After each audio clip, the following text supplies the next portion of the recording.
देश के खिलाफ कई मामलों में लिप्त पाए गए विवादित संगठन पॉपुलर फ्रंट ऑफ इंडिया को केंद्र सरकार ने 5 साल के लिए प्रतिबंधित कर दिया है। सरकार ने पीएफआई के सहयोगी संगठनों को भी प्रतिबंधित किया है, तो सारे सबूत भी देश के सामने रखे हैं। केंद्र सरकार ने पीएफआई के खिलाफ राज्यों को यूएपी के तहत कार्रवाई करने का भी अधिकार दे दिया है। देश विरोधी ताकतों के खिलाफ बड़ा कदम उठाते हुए केंद्र सरकार ने पॉपुलर फ्रंट ऑफ इंडिया यानी पीएफआई और इसके 8 सहयोगी संगठनों को गैर कानूनी घोषित कर दिया है।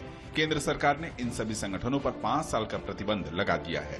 बीते कई वर्षों से पीएफआई को लेकर लगातार जानकारी आ रही थी कि ये संगठन देश में दंगा कराने, माहौल खराब करने से लेकर के देश विरोधी गतिविधियों को फंडिंग करने का काम कर रहा है। केंद्रीय एजेंसियां और राज्य पुलिस काफी समय से पीएफआई और इसके सहयोगी संगठनों के खिलाफ सबूत इकट्ठा कर रही थी, जिसको लेकर पहले 22 सितंबर को देश भर में 15 राज्यों में करीब 106 गिरफ्तारियां की गई। वहीं 27 सितंबर को भी छापेमारी कर संदिग्ध लोगों को गिरफ्तार किया गया। इस पूरी कार्रवाई के बाद मिले तथ्यों और सबूतों को आधार बनाकर केंद्र सरकार ने ये फैसला लिया है।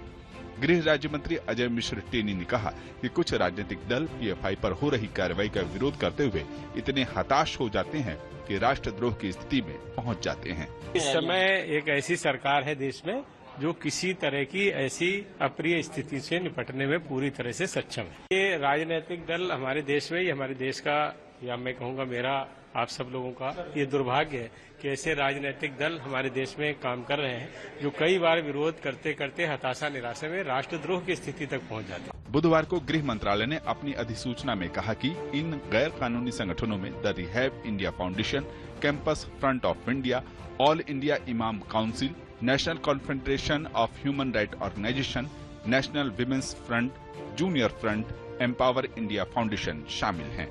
सरकार ने नोटिफिकेशन में कहा कि पीएफआई और उसके सहयोगी संगठन सामाजिक, आर्थिक और राजनीतिक संगठन के रूप में काम करते हैं, लेकिन इनका गुप्त एजेंडा समाज के एक वर्ग विशेष को कट्टर बनाकर लोकतंत्र को कमजोर करना है।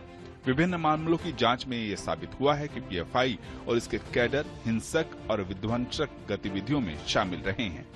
पीएफआई और इससे जुड़े लोग कई आतंकी गतिविधियों और कई प्रमुख व्यक्तियों की हत्या में भी शामिल रहे हैं। पीएफआई के कुछ संस्थापक सदस्य सिमी और जमातुल मुजाहिदीन जैसे प्रतिबंधित संगठनों के सदस्य भी रह चुके हैं। पीएफआई के वैश्विक आतंकी समूह के साथ संपर्क के भी कई सबूत मिले हैं। यहाँ तक कि इनके कैडर ने आईएसआईएस के लिए अफगानिस्तान, सीरिया, इराक में काम किया है। कई मारे गए तो कुछ को सुरक्षा एजेंसियों ने गिरफ्तार भी किया है। पीएफआई और उससे जुड़े संगठन हवाला व अन्य माध्यमों से विदेश से पैसा जुटाकर आतंकी गतिविधियों को बढ़ावा देने में पैसे का इस्तेमाल कर रहे हैं। केंद्र सरकार ने कहा कि पीएफआई कई आपराधिक आतंकी मामलों में शामिल रहा है। ये संगठन देश के संवैधानिक प्राधिकार का अनादर करता है, तो साथ ही बाहरी स्रोतों से मिले धन और समर्थन से ये आंतरिक सुरक्षा के लिए खतरा बन गया है। पीएफआई पर प्रतिबंध के बाद केंद्रीय गृह मंत्रालय ने एक अधिसूचना जारी की, जिसके मुताबिक राज्यों और केंद्र शासित प्रदेशों को ये ताकत दी गई कि वो पीएफआई और इससे जुड़े संगठनों की गतिविधियों पर रोक लगाने के लिए यूएपीए कानून के अंतर्गत कार्रवाई कर सकते हैं।